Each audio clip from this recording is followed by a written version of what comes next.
Okay, so this Saturday morning action cartoon review comes from Ricky Ketchum, and his request was American Dragon Jake Long, which aired on the Disney Channel way back in 2005. Now, to me, I found it rather odd how a show like this would end up on the Disney Channel, considering at the time a Disney Channel was often known for mostly airing shows that were mostly geared towards preteen girls, such as Lizzie McGuire, That's So Raven, Kim Possible, and The Proud Family. To me, this felt like a show that belonged on the Jetix, but that's just me. So, American Dragon Jake Long is an animated series that tells the story of a 14-year-old Jake Long who must balance the ordinary adolescent transformation with the amazing power and ability to change into the form of a dragon. When he eventually unlocks his full potential and turns into the American Dragon, he will overcome the obstacles to protect the magical creatures living in the city.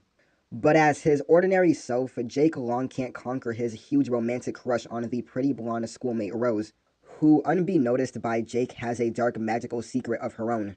She's a natural dragon slayer named Huntsgirl, a member of the Hunt clan that slays the dragons.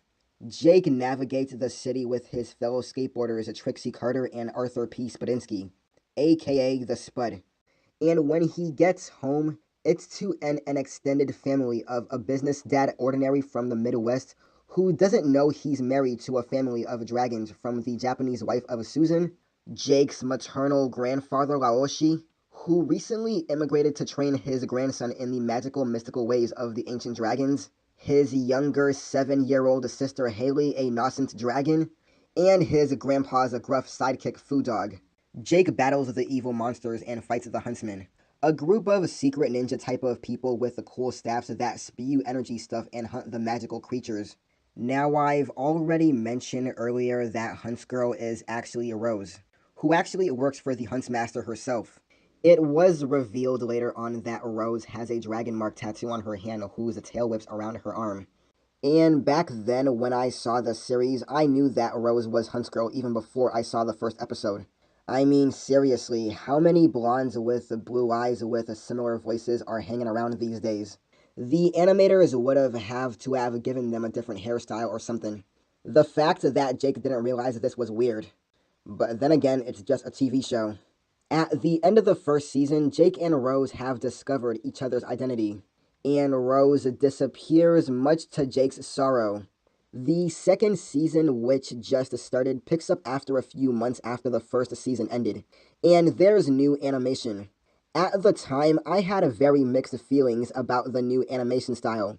On one hand, I like how Jake changes into the Asian dragon instead of the European dragon. However, the Oracle twins are now fraternal twins, which in the first season they were identical, but now in the second season they're fraternal. Like, I don't get it really. And to me, that's just kind of weird. How do they go from identical twins to fraternal? Like, for instance, Sarah has blonde hair and a pink dress, while Kara has black hair and is a goth. While in the first season they were both redheads and looked so similar. This design change to the characters made no sense at all. Another huge change in my book is the Hunt Clan's uniforms. Before, they were dark green, black armor things that blended into the shadows. But now they're black maroon things with a red spider symbol on the mask, which was supposed to make them stand out, but to me it looked kinda weird. The staff weapon things with the green energy stuff were more advanced, but not so ancient looking. They're more like tridents with intricate cravings. Not so good. All in all, I find American Dragon Jake Long to be a pretty decent series. When I saw the show way back in 2005, I did enjoy it, but looking back on it as an adult, I kinda like it a bit less than I did back then. And that's not to say it's a bad show, because it's far from that. It's just nothing must-watch worthy. However, if a teenager who transforms into a dragon to fight crime sounds interesting to you, then I'd say it's worth your time. Just don't expect too much out of it. American Dragon Jake Long gets a 6.8 out of 10. This is Red Wolf signing out, and I'll see you next time. Peace.